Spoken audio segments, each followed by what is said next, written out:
Assalamualaikum warahmatullahi wabarakatuh. Bismillahirrahmanirrahim. Alhamdulillahirabbil alamin. Wa bihi nasta'in ala umuri dunya waddin. Wa sallallahu wa sallama ala sayyidina Muhammadin sallallahu alaihi wasallam wa ala alihi wa sahbihi ajma'in. Wa la hawla wa la quwwata illa billahil aliyyil azim. Amma ba'du. Langkung dipayun mangkal sami-sami ngancakaken puja segala puji kehadirat Allah Rabbul Izzati. Rena alhamdulillah dina Isa dina wengi Sabtu urang masih dipaparin nikmat Allah, nikmat sehat, nikmat sabtu. Alhamdulillah orang biasa kembal di masjid. Mudah-mudahan kempalan orang, kumpulan orang bila dinten dina wengi seluruh rahmat Allah Subhanahu wa taala. Amin.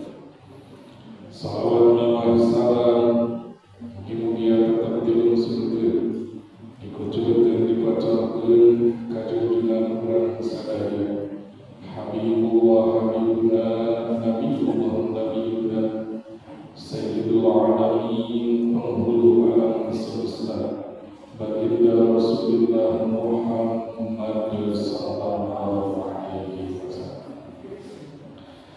Para sepuh sadayana, para bapak ibu dan putri pada sujud hormat sareng muliakeun Allah. Sadaya kamitan urang kirim Fatihah kangge Sayyidina wa Maulana Muhammad sallallahu alaihi wasallam. Niatkeun dina mana masing-masing sejak muda, sejak ta'liman wa takriman, karena dibabarakeunna baginda Nabi Muhammad sallallahu alaihi wasallam. Ila hadarat Nabi Mustafa Muhammadur Rasulullah sallallahu alaihi wasallam wa ala alihi wa sahbihi wa dhurriyyatihi wa ahli baitihi radhiyallahu ajma'in. Bismillahirrahmanirrahim. Fatihah. A'udzu billahi minasyaitonir rajim. Bismillahirrahmanirrahim. Alhamdulillahirabbil alamin arrahmanirrahim maliki yaumiddin. Iyyaka na'budu wa iyyaka nasta'in. Ihdinas siratal mustaqim. Shiratal ladzina an'amta 'alaihim ghairil maghdubi 'alaihim waladdallin. Sarjana orang kitab Fatihah kangge guru-guru urang sadaya, wabil khusus guru pribados Haji Muhammad Sabnani Syahid, sarjana Haji Ahmad Basri, Haji Ahmad Taufik, sarjana Mama Hulai bin Haji Hasan Abdul, sarjana Mama Ahmad Syatibi Muhammad Abdul, Mama Udan, Mama Karisik, Mama Lulus Kuningan,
Bismillahirrahmanirrahim.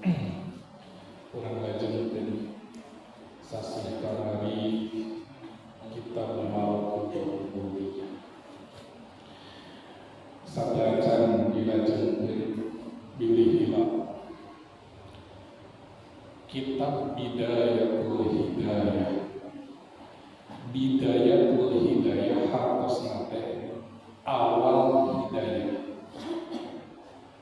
Jadi hidayah itu ayat awalnya, ayat puncak. Awal dan puncak. Awal hidayah dinamakan dengan takwa zohir. Apakah berhenti di takwa zohir? Tidak. Tetapi harus sampai ke puncak hidayah. Apa puncak hidayahnya itu? Takwa batin. Gitu.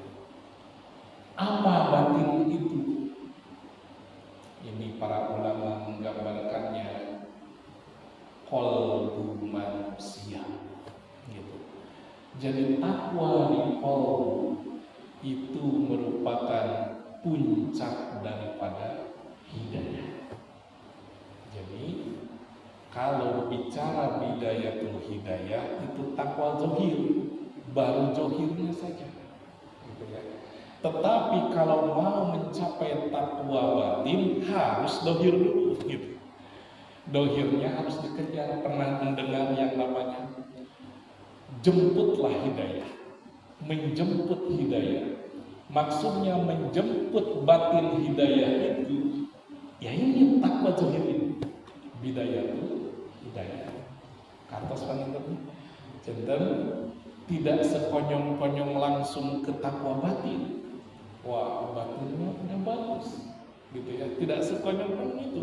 Justru dengan makin bagusnya takwa batin, taatnya secara zahir juga makin dekat, makin rajin. Kenapa? Karena taatnya zahir itu sebagai rasa bersyukurnya kita sudah mendapatkan takwa batin, gitu. Jadi tidak ada sebetulnya, oh si anu nih udah sampai di puncak hidayah, tetapi tara sholat, tetapi tara ngaji, tapi tara itu mah bisa jadi dekat, ma'rifat namanya, kenal. Tapi ma'rifatnya ma'rifat iblis. Kenapa? Karena iblis pun sama taat kepada Allah juga dari dulu begitu, gitu ya. Tetapi iblis punya sifat yang namanya sifat sombong, sehingga kalau sudah itu ya tidak mau bertaat lagi kepada Allah. Oleh karenanya hati-hati Bapak Ibu semuanya, kalau ketika ada orang yang mengobrol ma'rifat, mengobrol tentang masalah kenal dengan Allah, puncak hidayah, hati-hati jangan sampai kita masuk ke sana takwa zohirnya dilupakan, begitu. Kenapa? Nabi saja begini, puncak hidayah Nabi itu ada di puncaknya, tetapi sholat malamnya paling banyak, gitu.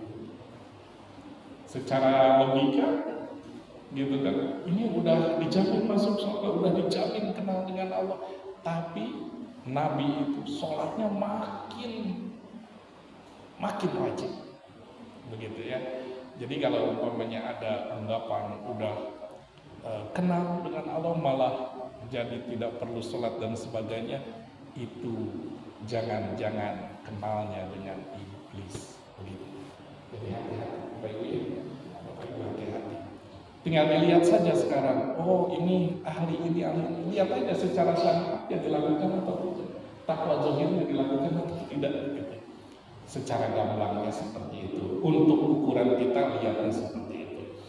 Nah, oleh karenanya Bapak Ibu sekalian,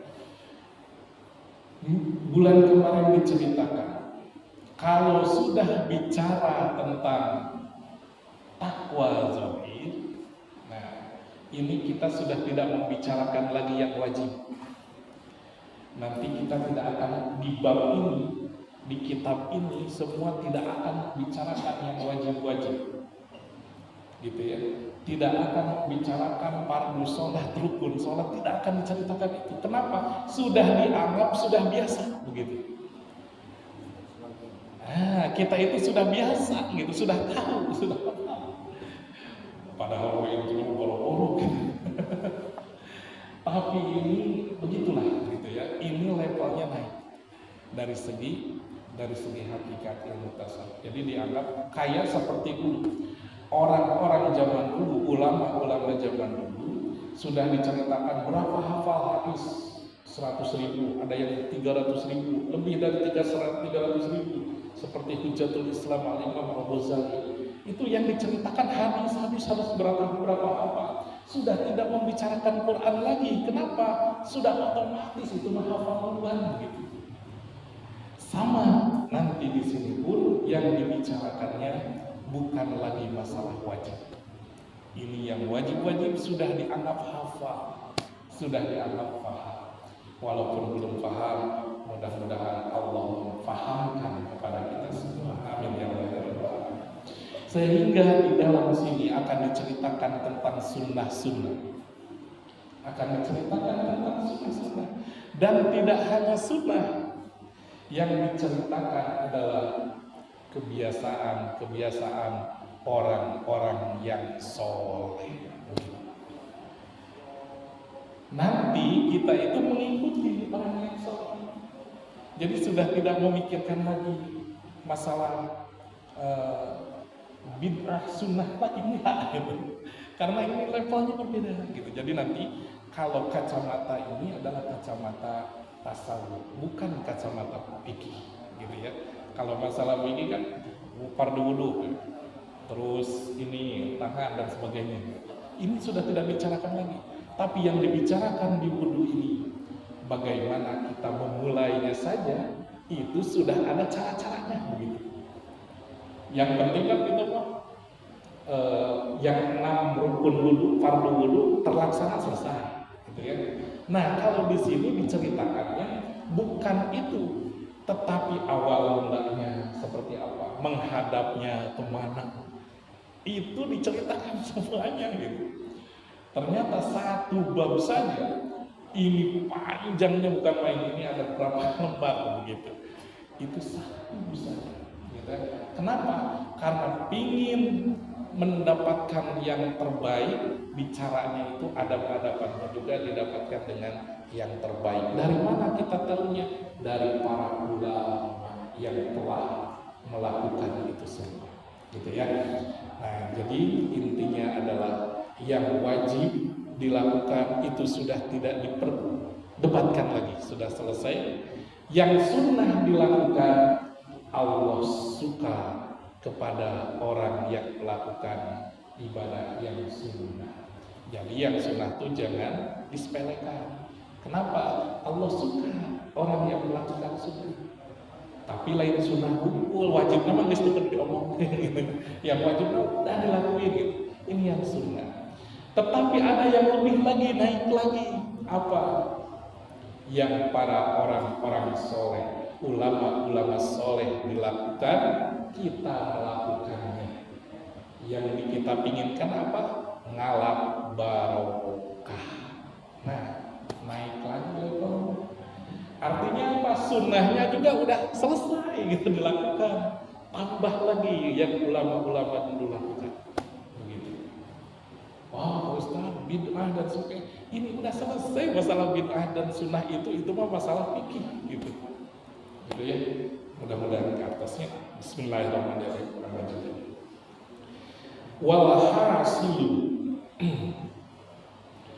Walhasilu dan kesimpulannya, anna man ijtahada, sesungguhnya seseorang yang bersungguh-sungguh, bittaqarrubi, yang mendekatkan diri ilallah ta'ala, kepada Allah ta'ala, bil faraidi, dengan hukum-hukum fardu, summa bin nawafili, kemudian yang sunnah-sunnah, qarrabahullahu ta'ala, maka Allah akan mendekat ilaihi kepadanya, waraqahu min darajatil iman ila darajatil ihsan.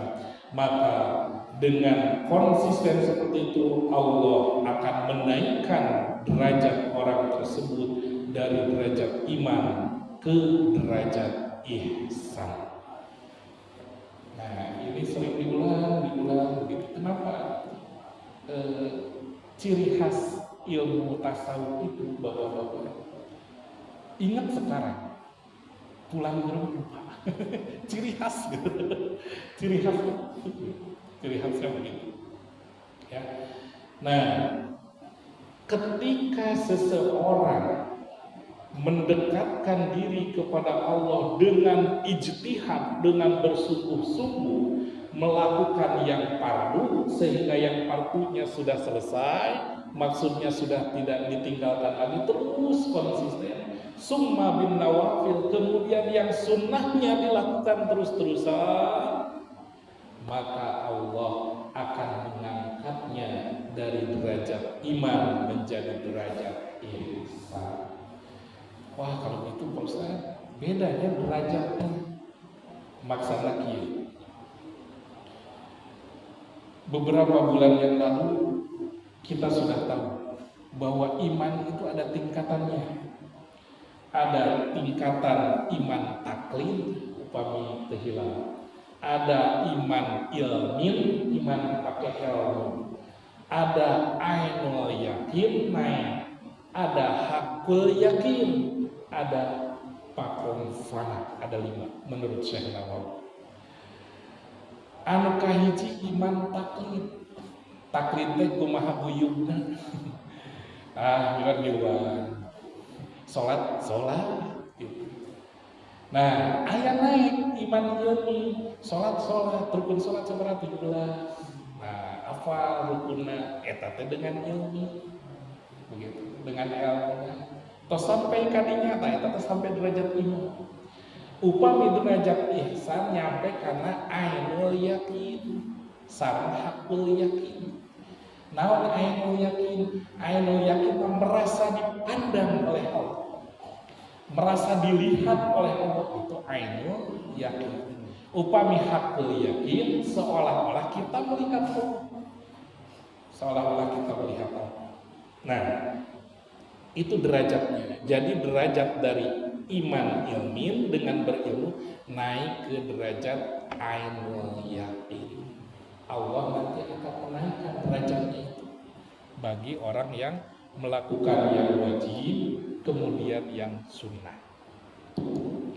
Nah, kemudian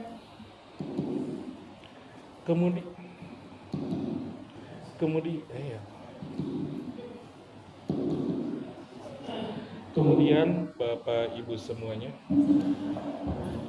fayasiru, maka jadilah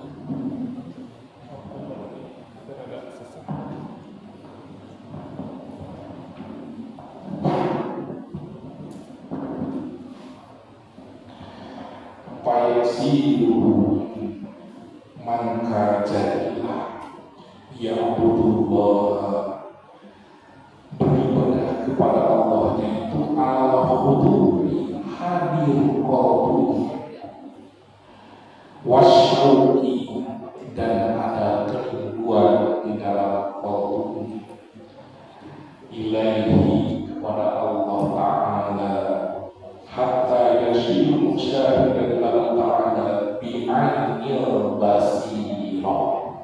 Begitu. Jadi Bapak-bapak, ketika kita sudah melakukan yang wajib, kemudian yang sunnah dilakukan juga, maka nanti ibadah kita akan hadir qalbunya.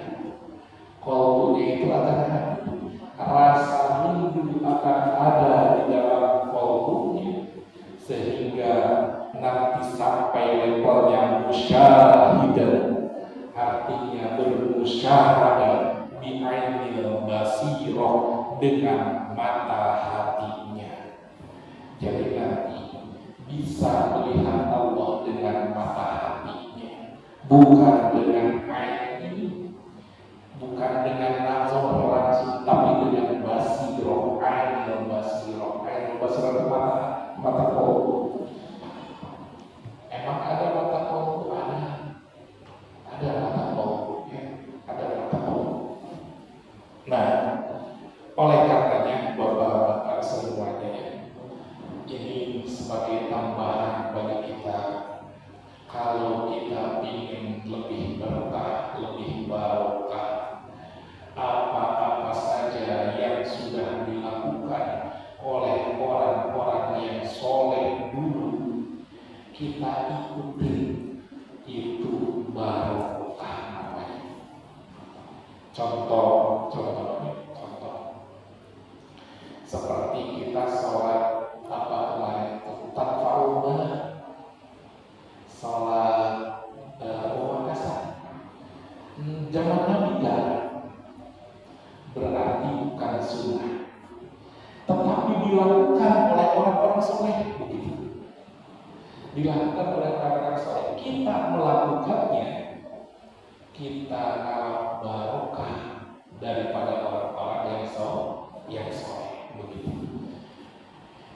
Jadi tidak hanya ini kan levelnya sudah kita sudah lewat dengan masalah fikih, kita sudah lewat dengan masalah fikih.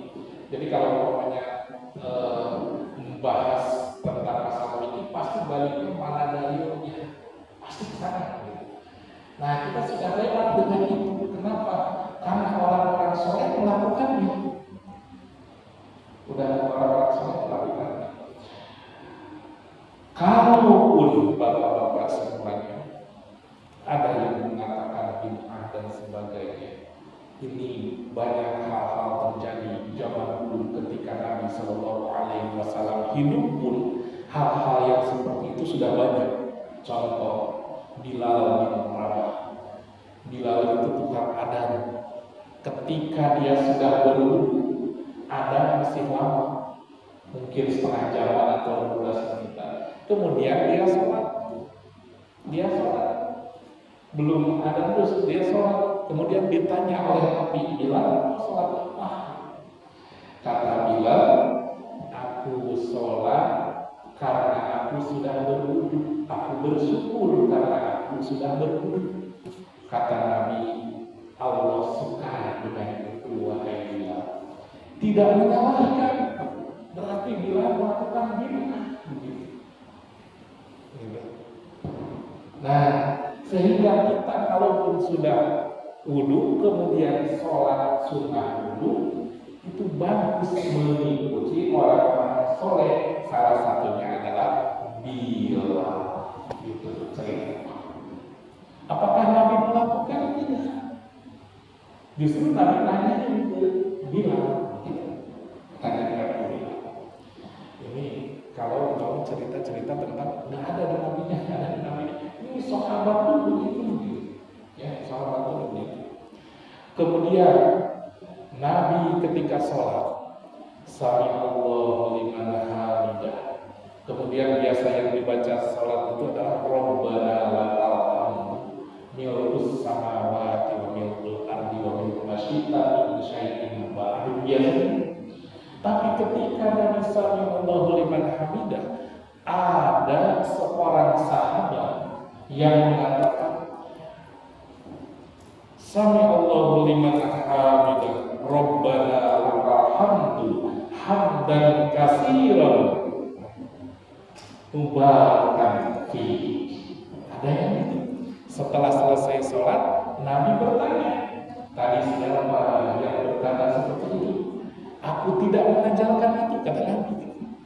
Terus sahabat itu karena takut enggak ngaku dulu, diam itu aja gitu.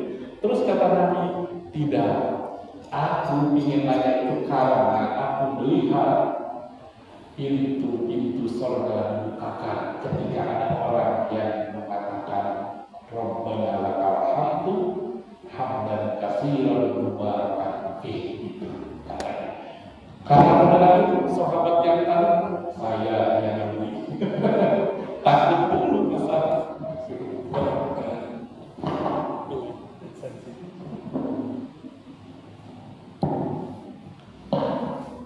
Nah, itu pun sama, berarti tidak dicontohkan oleh Nabi, tapi sahabat melakukan, Nabi mengiyakan. Begitu. Jadi dari zaman dulu juga udah ada yang namanya bid'ah, tapi makanya ulama mengelompokkan ada bid'ah hasanah, gitu. Tidak semua bid'ah. Ya. Kemudian dulu ada sahabat yang ketika dia menjadi imam selalu diawali suratnya dengan surat Al-Ikhlas. Rakaat pertama surat Al-Ikhlas, terus surat yang lain. Rakaat kedua surat Al-Ikhlas, terus yang lain. Tiap dia jadi imam, tiap sholat terus seperti itu.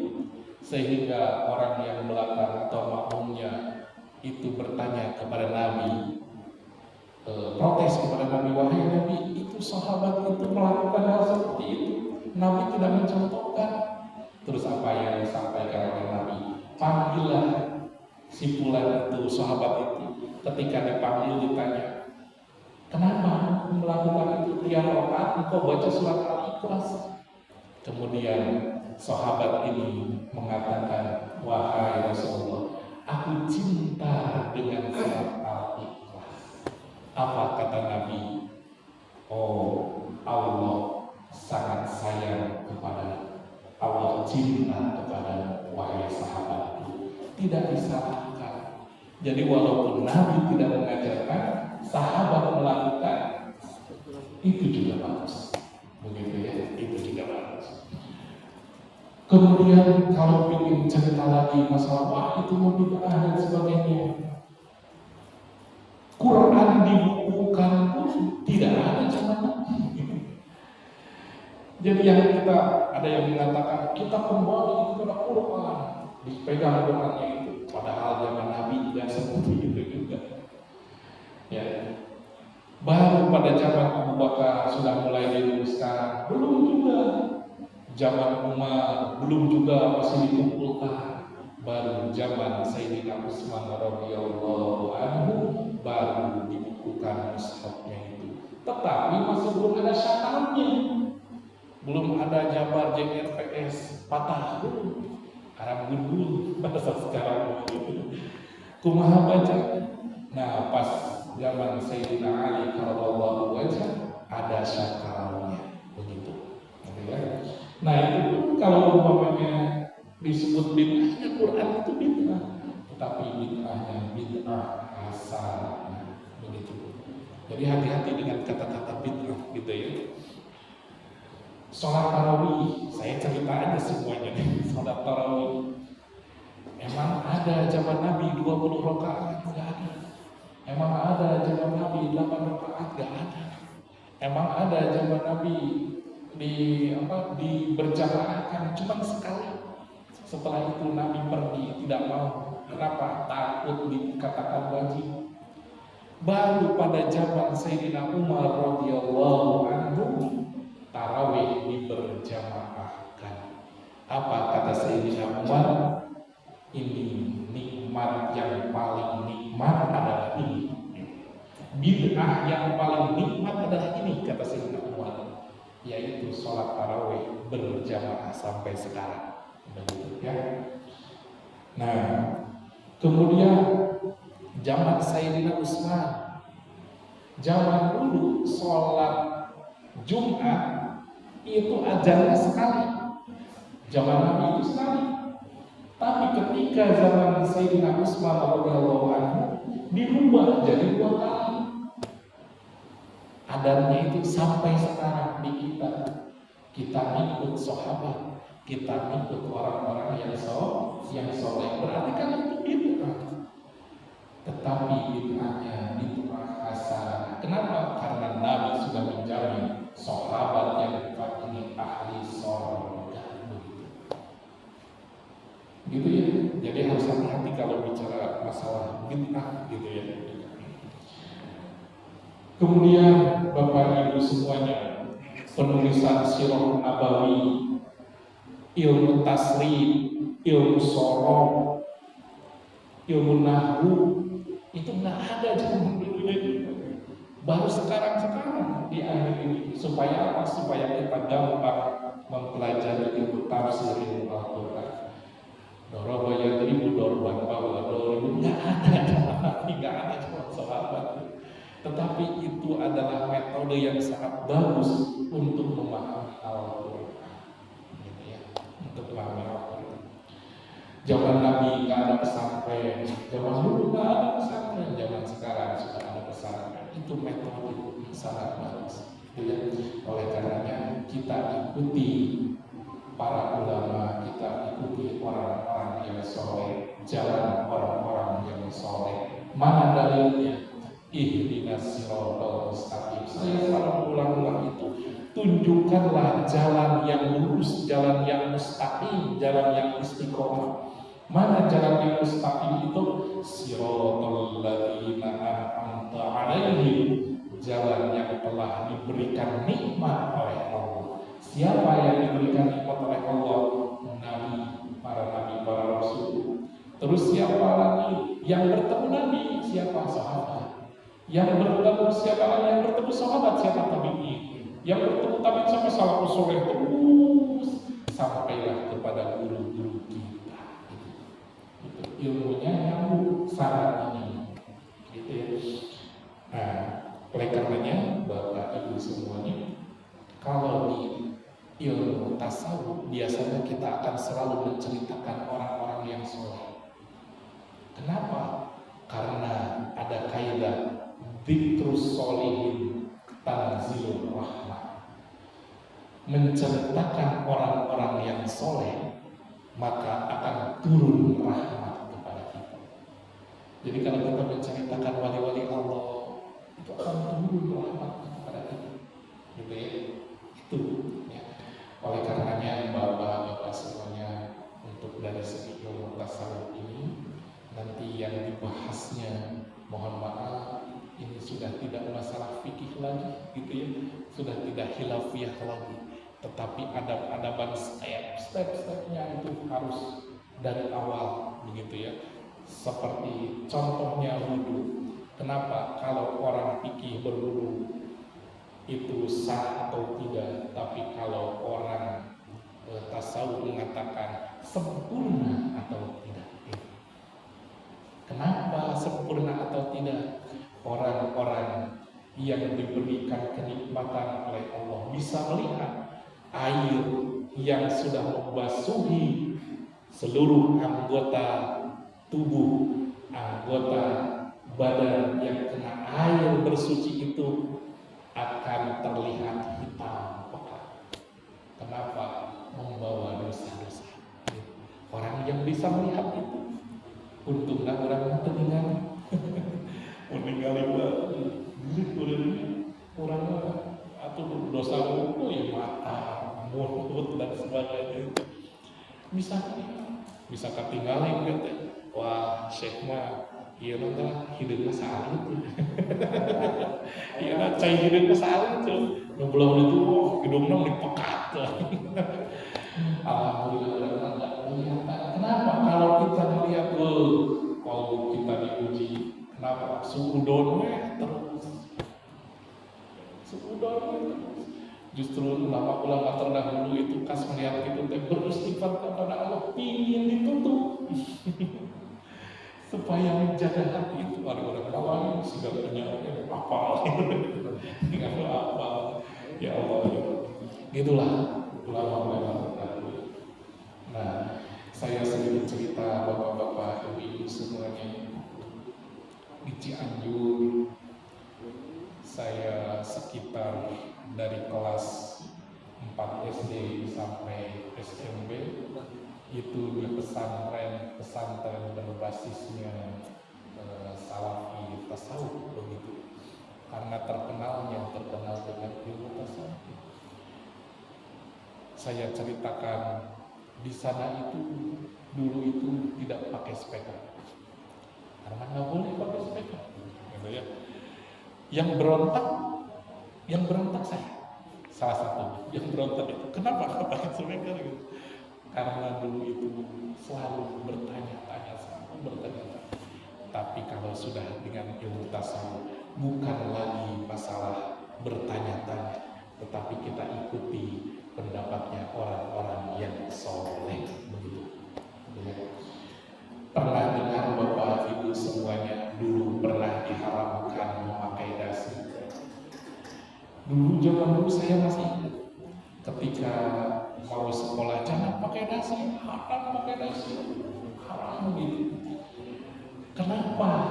Ternyata ulama-ulama terdahulu itu man tasyabbaha biqaumin fahuwa minhum, barang siapa yang memakai sesuai dengan orang Yahudi seperti orang penjajah seperti penjajah, karena waktu itu penjajah pakai dasi gitu. Nah, tapi seiring berjalannya waktu sudah tidak ada penjajah boleh pakai dasi. Nah, di pesantren-pesantren yang zaman dulu itu masih seperti itu. Di saya itu bapak-bapak itu balon atau bahasa kita itu kolam itu gede, kolam itu besar sekali, dalamnya ikan banyak. Santri itu kalau mau ngaliwat ya tinggal ngambil, tinggal ngambil. Nah, insya Allah alhamdulillah memahulai binasian Haji Hasan dan mana beliau adalah murid langsung dari Mama Gentur ahli tasawuf Cianjur. Beliau itu makannya dari segala jerih payah beliau. Dia punya lahan peta sawah begitu, yang dimakan padinya hasil tanamannya, ikannya hasil ikan yang diternaknya begitu, semuanya makanannya dari gitu ya. Nah, itulah yang menjaga segala, menjaga yang dimakan, menjaga segala sesuatunya, tidak yang makruh, tidak yang subhan, apalagi yang subhan atau yang tidak tahu dari mana saja tidak dimakan gitu. Dari pasar kita nggak tahu, dari pasar wisatanya gimana kan nggak tahu. Ini tingkatan tinggi gitu ya, tingkatan tinggi. Nah, kalbu kita bisa bersih kalau masukan yang kita makan itu dari sesuatu yang bersih dan suci gitu. Itu rahasianya gitu. Makanya suka ada yang namanya ini selama 40 hari gitu, makannya dijaga. Itu maksudnya itu sana. Maksudnya itu sana. Nah, bapak-bapak sekalian, pilih suka ada ya, bacalah la ilaha illallah berapa kali, ada yang 300 kali, ada yang 1000 kali. Apakah boleh seperti itu? Kita sudah tidak bicara lagi masalah fikih, kita tidak sudah bicara lagi masalah boleh tidak boleh. Ini adalah jalannya orang-orang yang soleh. Dia tahu dengan sekian ratus, dengan sekian ribu, itu kolbunya bergetar. Itu ada rahasianya. Terus kita melakukan, nah orang mau beda, nggak sering kalau ya tidak orang dosa. Tapi minimal kita mengikuti langkahnya orang-orang yang soleh supaya apa? Barokah, itu kuncinya. Itu kuncinya. Jadi mohon maaf, nanti pembahasannya sudah tidak ada bahasan lagi masalah masalah sah atau tidak sah, tetapi membicarakan tentang yang dilakukan oleh orang-orang yang soleh. Ternyata teratur begitu, teratur sama teraturnya, mengikuti, karena alam semesta ini ya bergerak teratur. Aturannya itu jelas teratur. Ketika sebuah batu dilempar ke atas, ada gaya gravitasi bumi, sama itu juga teratur begitu. Kan dalam ilmu fisika kan begitu, sama ada keteraturan.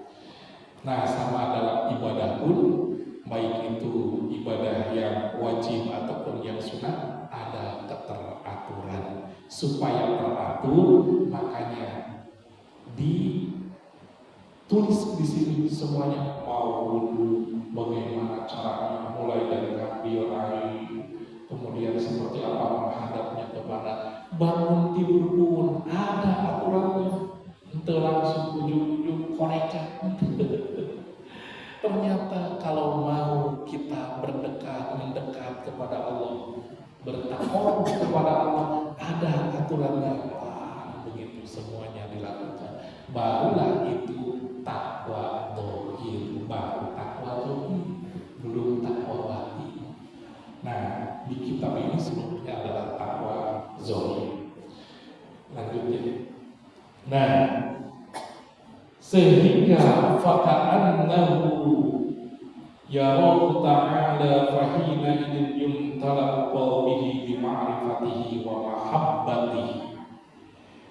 Jadilah ketika kita sudah merasa dipandang oleh Allah, ataupun kita bisa memandang Allah seolah-olah Allah di depan kita, maka jadilah yang seperti ini di qalbunya itu penuh dengan cahaya ma'rifat dan cinta.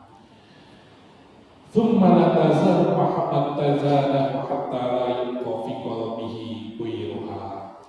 Sehingga lanjutnya tambah lagi rasa mahabbahnya, tambah lagi rasa ma'rifatnya, sehingga di qalbunya tidak ada yang lain kecuali bertahta nama Allah.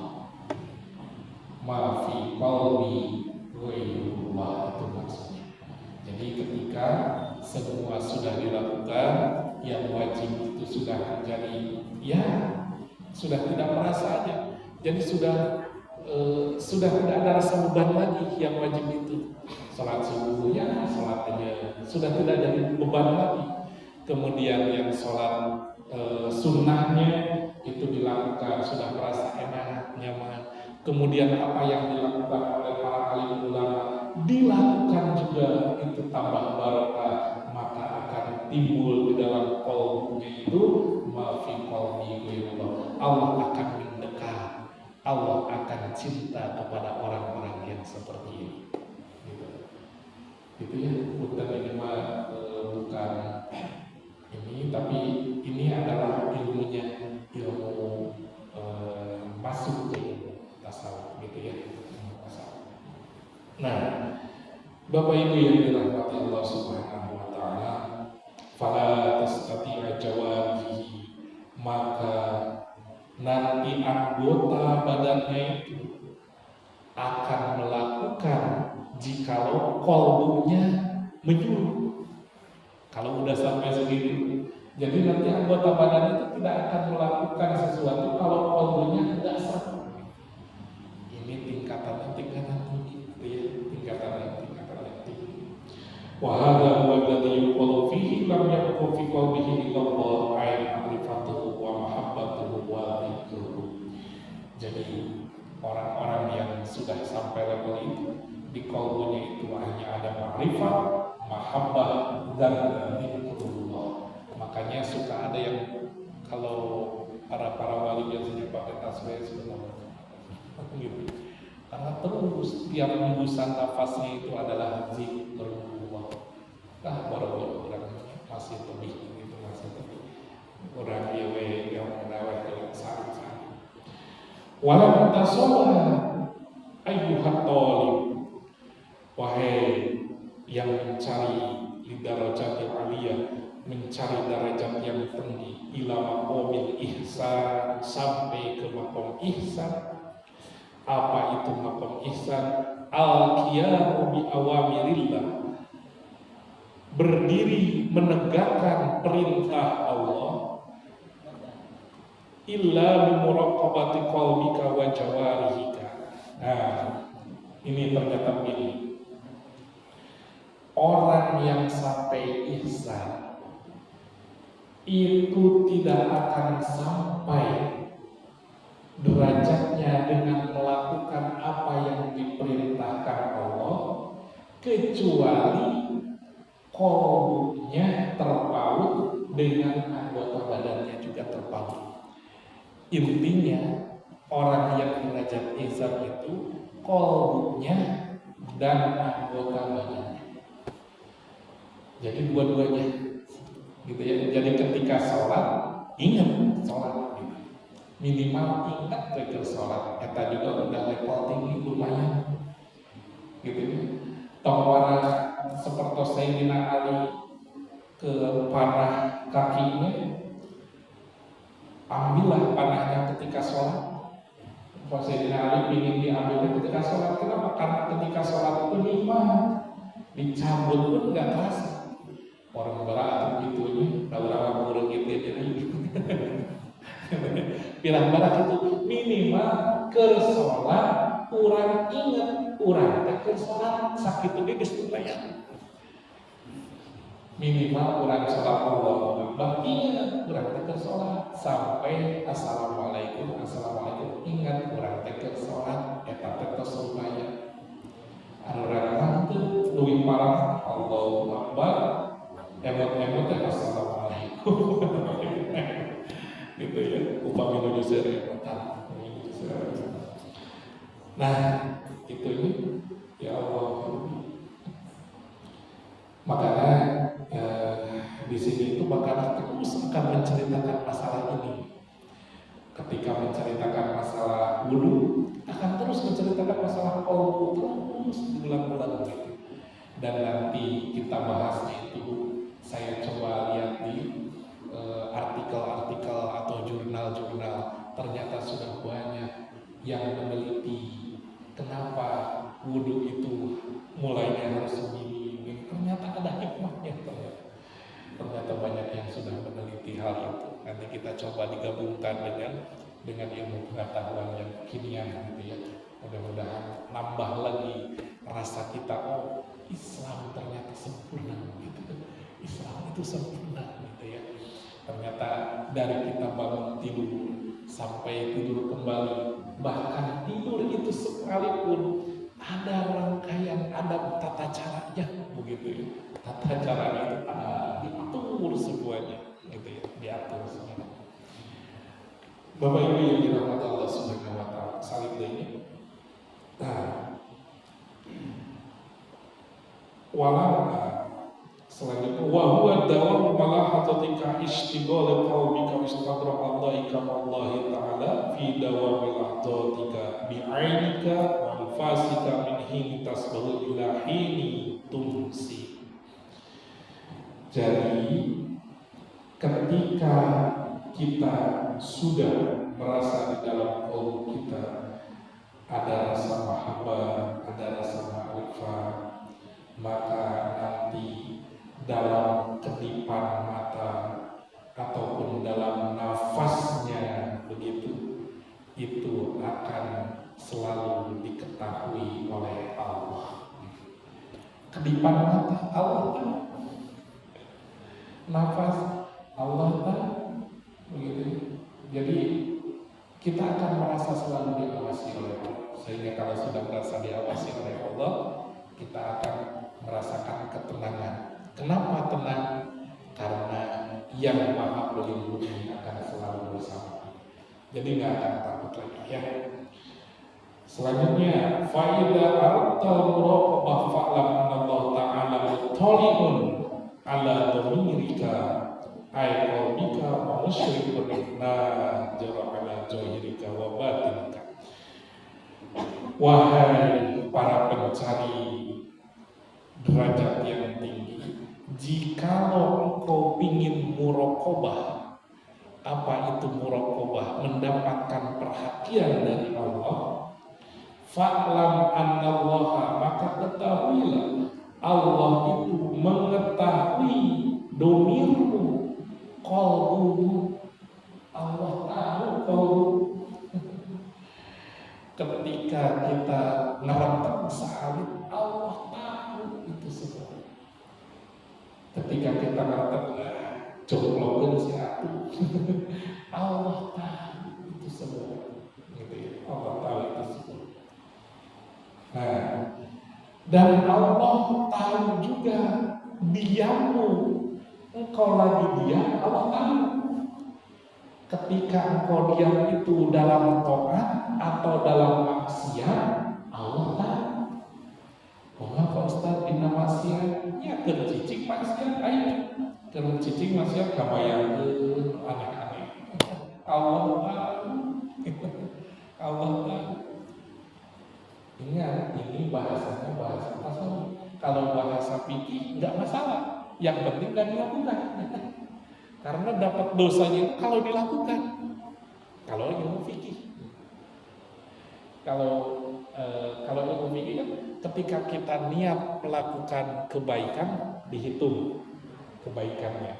Kalau niat kita kejelekan maksiat tapi belum dilakukan, tidak jadi dosa. Kalau menurut ilmu fikih.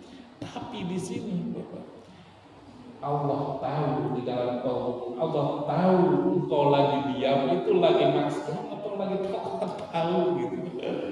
Begitu ya. Makanya orang-orang soleh itu ketika diamnya selalu berzikir, ingat dengan Allah. Ya Allah, jauh lebih mudah-mudahan yang diberikan. Amin ya Allah. Para ustaz sarapan sudah berbuka subuh. Ya, namanya sarapan.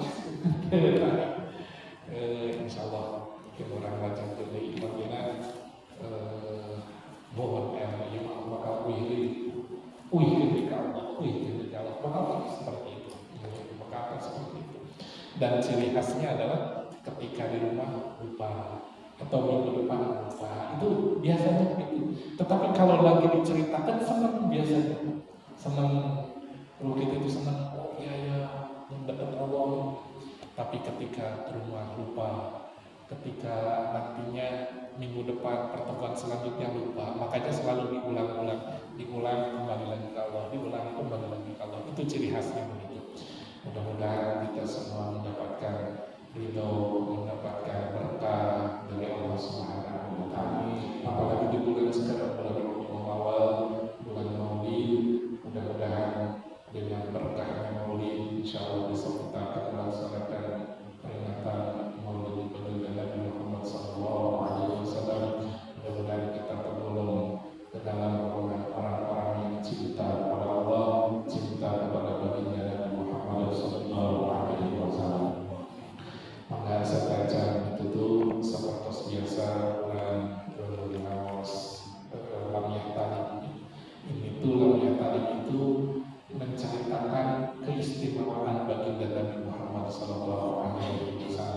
Ini adalah jalannya orang-orang yang soleh seperti menadurkan yang salah satunya orang-orang yang soleh mengatakan kalau ini didawamkan membaca ini, insya Allah akan terhindar dari malapetaka, apa itu pencurian ataupun kebakaran dan sebagainya. Ya, kalaupun mencari dalilnya tak akan ada, tapi ini adalah jalannya orang-orang yang soleh. Ketika kita mengikuti jalan-jalan yang soleh, jalan orang-orang yang soleh, yang kita harapkan adalah barokah. Ya, maka Bismillahirrahmanirrahim. Lam ya'tadim qatu mutlaqun abadan wa ma tasabba aslam fi madar zaman min huda wa dufa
Wassalamualaikum warahmatullahi wabarakatuh. Rabbana atina fid dunya hasanah wa fil akhirati hasanah wa qina adzabannar. Subhana rabbika rabbil izzati amma yasifun. Wassalamun ala al mursalin walhamdulillahi rabbil alamin.